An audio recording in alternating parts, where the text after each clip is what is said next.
Hey guys, how's it going? Kripparrian here. Today I want to talk about the recent hot topic on Reddit, the tournament integrity thing. Now, this came about as the tournament that was hosted this last weekend had some disconnect issues several times. One player's computer kept crashing that was provided by the event organizers, allegedly. And yeah, there were some really unfair occurrences, such as particularly in one case where one player was playing a control warlock against a pirate warrior. He had the right cards to counter the pirate warrior. It was pretty obvious that he was going to win almost 100% of the time. His computer crashed or something, and then when they had to replay the match, he got obliterated by Pirate Warrior because, well, that match was basically a coin flip. And the main complaints that came out of that were that it's ridiculous that Blizzard doesn't have like a tournament client so people can have like saved states so they wouldn't have to replay games. It's ridiculous that at Blizzard run venues they don't have good internet, and it's ridiculous that they had to hold up the nerfs so these tournaments could actually play through. And there was a few other minor complaints, and I kind of wanted to run through these, give you guys my thoughts, because I'm actually pretty experienced on this. Part of the competitive scene for many, many years since it first started in Hearthstone, and it's been a cool thing. It's been a pretty good ride, but lately not that interesting. And I think some of the, in my opinion, real issues were touched upon, but they weren't the popular opinion. So let's go back to the beginning. So the first thing that I really disagreed with is I can't say it's on Blizzard to have like stable internets. Yes, it's kind of on them. If you had to point fingers at someone, fine, but this really needs some understanding. And I know you guys might think I'm like white knighting Blizzard here. Don't worry, you can watch the rest of the video and you'll figure out that's not actually the case. But look, I live in Canada. I've been to many places in the world, and I can say without a doubt the sketchiest, most corrupt, most bullshit industry in the entire world is the telecommunications / internet industry. Living in Toronto, I'm like, okay, they have this new package. This is the new best internet deal. I can get 10 upload. I was paying like $200 a month for 2 lines of that. 10 upload. Man, I can finally stream 1080p. Well, what I got was 2 upload, even though it was advertised at 10. Asked for a discount. Nope. Asked if just something could be done. Nope. Just totally pointless. You don't get what you ask for. In some cases, you get those advertised speeds, and then, well, 6 p.m. comes along, people get back from work, and your internet just goes to absolute hell. That happened a few times, particularly in one of the China events that I ran. Internet was fine. People got home from work. Internet was like 400 upload at an event, right? So like crap like that happens, guys. Like, Blizzard can't like put a gun to the head of these guys who run the internet companies, and these things are run on weekends. You think legitimate like tech guys actually work for telecommunication companies on weekends? No. I know the guys who organize Blizzard events, who scout the venues, and yeah, sometimes, I guess they haven't done a perfect job like anyone ever does.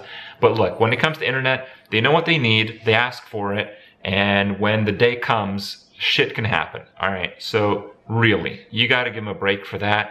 It's been the case in the past where they've had internet issues and people haven't really lost their minds as they have this time around. Though I understand the specific circumstance, it's easy to point a finger at that, right? Get it. So the other thing I want to talk about is the whole them delaying the patch these tournaments can play through. I kind of agree. This is really, really weak. Let me tell you guys, when I first started doing tournaments, I was part of the first few. I was part of ESGN Fight Nights. They were really, really fun tournaments, and I'm pretty sure it was coincidence, but maybe it wasn't. In almost every single one, during or right before the tournament, there were major balance changes. And it wasn't like the atmosphere in the competitive scene was like, dude, that's awesome. We finally get to actually push our ability to innovate in a tournament. It feels like these days, that's just not even a consideration. You know, let's say there's a huge balance patch like 2 days before a tournament. Yeah, you know, if you practice Pirate Warrior 2,000 games, well, you know, tough luck, you might have to play a different deck. Oh no, oh, you might have to play not Pirate Warrior for 2,000 games? Oh, that's too bad. I guess you'll have to learn actual, you know, aspects of the game rather than playing someone else's deck thousands of times, right? You know, there's actually a point to be made about deck building and coming up with decks as the meta changes in a short time span, and possibly these skills deserve to be highlighted and deserve to bring you to the tournament forefront. Maybe. Yeah, okay. Tournament mode, tournament client. We already know Hearthstone's like spaghetti code mode. I don't know if we really want to extend that even more. It sounds good in an ideal world where they do that. It's great. But I think they can get away without doing that. Yeah, they might need like a referee to call games. Like if a game is like 90% chance won, like in the case that people keep referring to, maybe they should have given it to him. There's, you know, there's some controversy in that, of course. But look, there's controversy in not doing that. And arguably there's a lot more controversy in not doing that and letting these disconnects just cause game repeats, right? So that's the main points that people brought up, but the main ones that I agreed with were far down. Not too many people talked about this stuff, but really the core of the problem here, I think, is tournaments are not that interesting to watch, and that's because the decks are just not interesting at all. So what happens is people just, you know, make a big deal out of the other stuff. Yeah, I mean, you know, sure, there's disconnects. There's been disconnects in Blizzard Run tournaments before. There's been unfair rematches in Blizzard tournaments before. I've never seen such an outrage as I had in the tournament of the last weekend.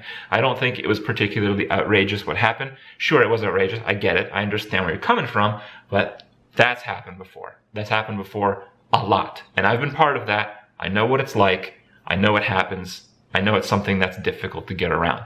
People, I think, are upset is because they can't really balance their frustration with the fun in actually watching tournament play. So, you know, I play a lot of card games now, and when I want to learn how to play one of these card games, to play ranked, what I do is I check out some of the recent tournaments that took place, and I see what decks they're playing, and I watch the players play them, so I have some understanding of how those decks work. So for Hearthstone, that is not necessary because the decks that are being played in these tournaments are basically all the same, and they're all super crazy easy, and the ability to play them well doesn't count for very much. Like, you know, why would you watch a tournament? Are you going to learn how to play Jade Druid? Are you going to learn how to play Pirate Warrior? You know, there's some learning in playing like Singleton Razakus Priest or whatever it's called, you know, another, like that deck's, I think, kind of interesting to watch, but it gets old. A lot of us, when Reno Jackson, the Singleton format came out, it's a cool thing, but it's not great because there's actually far less decisions than you would think when playing as or against a deck like that. Because when your opponent's deck is all one-ofs, you actually are best off not playing around anything. So just like, who cares about skill? Who cares about, you know, playing around cards and trying to analyze situations? It's best not to do that and just play your own game. So all the decks that we've seen, not just right now, but honestly in the last like year of play, they're just decks like these. You know, they're extremely high variance decks. We talk about how consistent Pirate Warrior is. It's consistent for the Pirate Warrior, right? But how is a match with Pirate Warrior involved gonna work out? Pirate Warrior, yes, it's consistently gonna kill you on turn 4 or 5, but the game is won or lost based on what the top like 6 cards of the opponent's deck is. Do those top 6 cards counter the early game of a Pirate Warrior? Oh, they do? Well, I guess they'll win. Oh, they don't? Well, I guess they lose. You know, it might be fun to watch this once or twice, but people are not going to tune in hours and hours in a tournament to watch this crap happen again and again and again and again. There's no learning experience. The top decks in the game are not interesting enough. And more important than that, it doesn't change frequently enough. It was a complaint that the game was, kind of stale near the end of an expansion 3 years ago in Hearthstone. The rate of expansion releases has stayed the same. The rate of balance patches, I think, has actually reduced. But the rate at which people analyze the game and figure out what the best decks are is so much higher. People learn what the best decks are like a week into the expansion, and they're going to play those decks with almost, none, but almost no new things coming out of the meta for like 4 or 5 months. So all of this comes together into just most people not finding a reason to watch a tournament at all. That's kind of been my reason.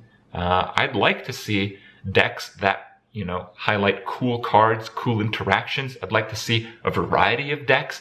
More importantly, I'd like to see players who make meaningful decisions the right way actually win because of how they made those decisions. I want to learn how to play these decks so I can learn how my opponents would play these decks.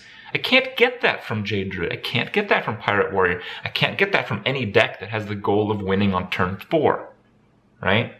So Blizzard can and probably will take kind of like a short form fix and kind of appease the public outrage in this whole tournament situation by doing something or another. But really the core of the issue is likely to remain. The core of the issue is that we need decks that actually can be won with skillful play, with meaningful decisions, that actually have decisions. And we need decks, more importantly, that don't have the goal of ending the game on turn 4 or 5. Because, well, how can you, be confident about how you're going to do? You go into a tournament these days, and yeah, every match is almost a coin flip. Do you get the answers to beat the aggro, or does your opponent get the answers to beat your aggro? That's really it. I think when those core problems are solved, all the other ones, like they were in the past, will they won't go away, but they'll certainly seem a lot smaller. At least, that's what I think. I'm kind of curious, maybe you guys have a more different opinion now that you've heard mine, and I think there's much more to this than the current discussion seems to lead on. So let me know what you think. I hope you guys enjoy my opinion, and I'll see you guys tomorrow.